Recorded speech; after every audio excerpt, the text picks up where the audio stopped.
I want to thank you for being here this afternoon.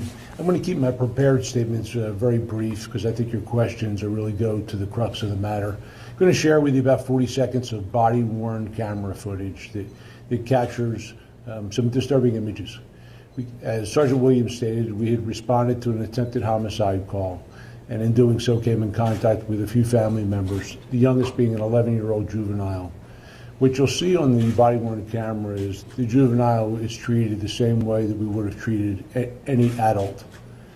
And when you're dealing with an 11-year-old, it's inappropriate. So as an agency, we've got to have some tough conversations. We've got to have some tough conversations that include the community. It goes to the heart of what we're trying to accomplish right now with 21st century policing, taking a look at our policies.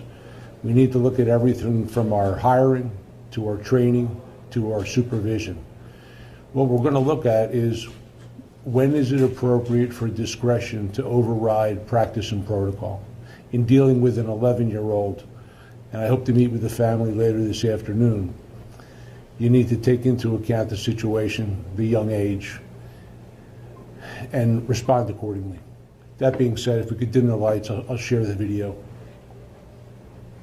That's you. Okay. Put your hand at the top. Hold on, hold on, hold on. Turn around. Turn around. Okay. Stop yelling.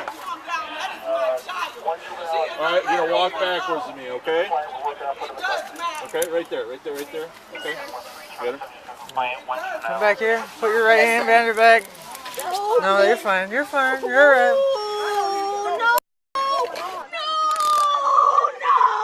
You're not going to jail or anything. Quit crying. Yeah.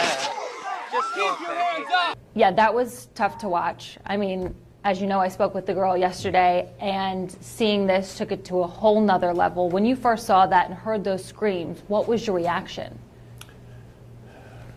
Instinctive. Literally physical. I mean, listening to the 11-year-old's response makes my stomach turn. It makes me physically nauseous. To say anything less than that would be insincere. So I hope to share that with her this afternoon. Let me say that I don't think that makes me unique. I don't think there's a member of this department who's not going to watch that and question what can we do differently. You say that, but there were officers there that continued to conduct the way they did while she's screaming. Yeah, we're trying to, and I can recognize this, there's a difference, a significant difference between being in the heat of the moment when you're dealing with the unknown. Sure. So the officers who were there, they're there looking for an attempt homicide suspect who stabbed someone. It's not unusual for suspects to ask someone in a home to hold the weapon for them, including juveniles, with the thinking being that a juvenile is less likely to be searched. So I recognize why the response is what it is. I recognize why the training is what it is. Mm-hmm. But I also see and feel that there's a disconnect between us recognizing unique situations and individuals of ages that need to be treated differently. And I don't know what that age is. It's not a hard, fast number. It's recognizing when you think you're in potential danger and acting accordingly. And in this situation, I don't think we acted accordingly.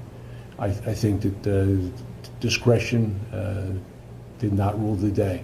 And that's a discredit to the, it's a discredit to the way the community is being served, and it just reinforces the work that we've already started to do, but that we need to continue to do.